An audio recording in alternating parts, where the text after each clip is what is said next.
नमस्कार दोस्तों, एक बार फिर से आपका स्वागत है मेरे YouTube चैनल देश की पाठशाला पे। दोस्तों, आज हम बात करने वाले हैं धीरेन्द्र कृष्ण शास्त्री के बारे में। अगर आपको मेरी वीडियो अच्छी लगे तो इसे लाइक और सब्सक्राइब जरूर करें। दोस्तों, बहुत समय पहले से आप ये देख रहे होंगे सोशल मीडिया में काफ़ी सुर्खियां बटोर चुके महाराज धीरेन्द्र कृष्ण शास्त्री, जिन्हें हम प्यार से बागेश्वर धाम सरकार भी कहते हैं, अपने बयानों को लेकर काफ़ी चर्चा में रहते हैं। बागेश्वर धाम के बारे में भला कौन नहीं जानता है। मध्य प्रदेश के बागेश्वर धाम के पीठाधीश्वर महाराज धीरेन्द्र शास्त्री अपने चमत्कारों के लिए देशी ने विदेशों में भी काफी प्रचलित है।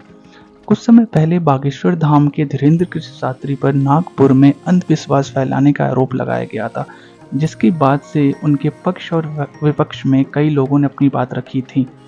महाराज धीरेन्द्र कृष्ण शास्त्री कौन है, इसे लेकर आपके मन में काफी सवाल उठते होंगे। तो चलिए आज हम आपको बताते हैं महाराज धीरेन्द्र कृष्ण शास्त्री कौन है और उनकी जीवन गाथा क्या है। मूल रूप से मध्य प्रदेश के रहने वाले धीरेन्द्र कृष्ण शास्त्री को हनुमान जी का अवतार माना जाता है। धीरेन्द्र कृष्ण देश भर में अपने चमत्कार के लिए जाने जाते हैं। माना जाता है कि जो व्यक्ति अपनी अर्जी बागेश्वर धाम में लगाता है, बाबा उनकी सभी समस्याओं को एक कागज में लिखकर उनका उपाय बताते हैं। कई लोगों ने इसे चमत्कार मानते हैं तो कई लोग इसे मात्र अंधविश्वास। खैर जो भी हो, पर इस बात को नहीं नकारा जा सकता कि उन पर कई लोगों की अपार श्रद्धा है। बागेश्वर धाम सरकार नाम से विख्यात धीरेन्द्र कृष्ण शास्त्री एक कथावाचक हैं। धीरेन्द्र शास्त्री जी मध्य प्रदेश के छतरपुर जिले के पड़ने वाले प्रसिद्ध धार्मिक तीर्थ स्थल बागेश्वर धाम सरकार के पीठाधीश्वर तथा पुजारी हैं। उनके धाम में देश के कोने कोने से कई श्रद्धालु उनके दर्शन के लिए छतरपुर जाते हैं और अपनी अर्जी लगाते हैं। इसी प्रकार कई श्रद्धालु अपनी मनोकामना पूरी करने के लिए खाटू श्याम जी के दर्शन करने भी जाते हैं। देश विदेश से बहुत संख्या में लोग इनके दर्शन के लिए हर रोज आते हैं। अगर मैं आपको बागेश्वर धाम सरकार की जीवन परिचय के बारे में बताऊं तो बागेश्वर धाम सरकार धीरेन्द्र शास्त्री जी का जन्म 4 जुलाई 1996 को मध्य प्रदेश के छतरपुर जिले के गड़ा गांव में हुआ था। इसी स्थान पर प्राचीन मंदिर जो कि हनुमान जी को समर्पित है बागेश्वर धाम स्थित है। गड़ा गांव धीरेन्द्र कुमार शास्त्री जी का पैतृक गांव है। इनके दादाजी पंडित भगवान दास गर्ग ने चित्रकूट के निर्मोही अखाड़ा में दीक्षा प्राप्त की थी। इसके बाद ही धीरेन्द्र शास्त्री जी के दादाजी ने बागेश्वर धाम, जो कि वर्तमान समय में काफी प्रचलित है, इसका जीर्णोद्धार करवाया था। इनके दादाजी पंडित भगवान दास गर्ग इसी धाम में दरबार लगाया करते थे। धीरेन्द्र शास्त्री जी के जो पिता थे राम कृपाल गर्ग कोई कार्य नहीं करते थे, वे नशे के आदी थे। परिवार में इनकी माताजी सरोज गर्ग एक गृहिणी थी। धीरेन्द्र कृष्ण शास्त्री जी के एक छोटे भाई शालिग्राम गर्ग हैं, जो कि स्वयं भी बागेश्वर धाम को समर्पित हैं। धीरेन्द्र कृष्ण शास्त्री ने अपनी प्रारंभिक शिक्षा गड़ा गांव के ही किसी सरकारी स्कूल में ही पूरी की थी और मात्र 12 वर्ष की आयु में ही बागेश्वर धाम धीरेन्द्र कृष्ण शास्त्री ने प्रवचन देना शुरू कर दिया था।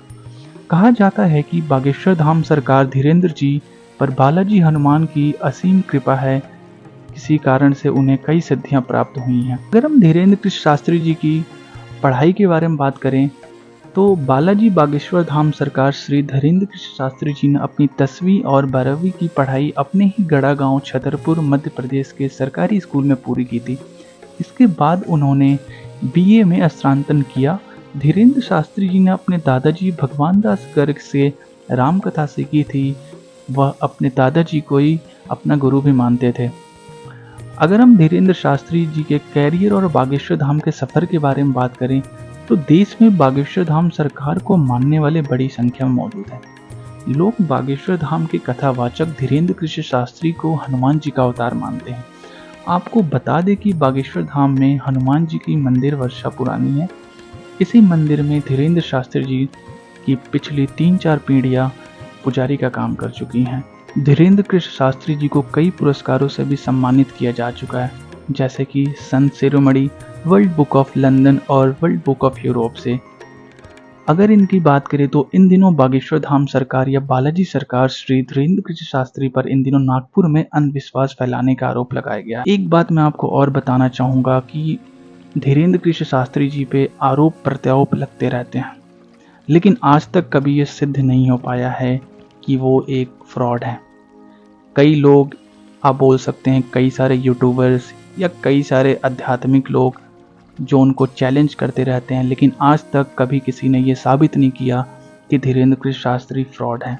बहुत सारे लोग उनको ये कहते हैं कि धीरेन्द्र कृष्ण शास्त्री जी माइंड रीडिंग करते हैं और ये कोई भी कर सकता है।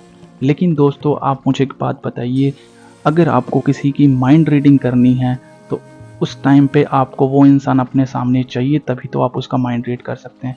लेकिन धीरेन्द्र कृष्ण शास्त्री जी बिना किसी को देखे अपनी पर्ची पहले से ही बना के रखते हैं, और जब वो शख्स उनके सामने आता है तो धीरेन्द्र कृष्ण शास्त्री जी के जो पर्ची में जो चीज़ लिखी होती है, वो शख्स के जो सवाल होते हैं वो एकदम मैच करते हैं उससे।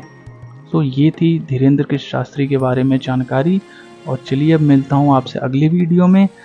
तब तक के लिए अगर आपको मेरी वीडियो अच्छी लगी हो तो इसे लाइक और सब्सक्राइब जरूर करें। धन्यवाद।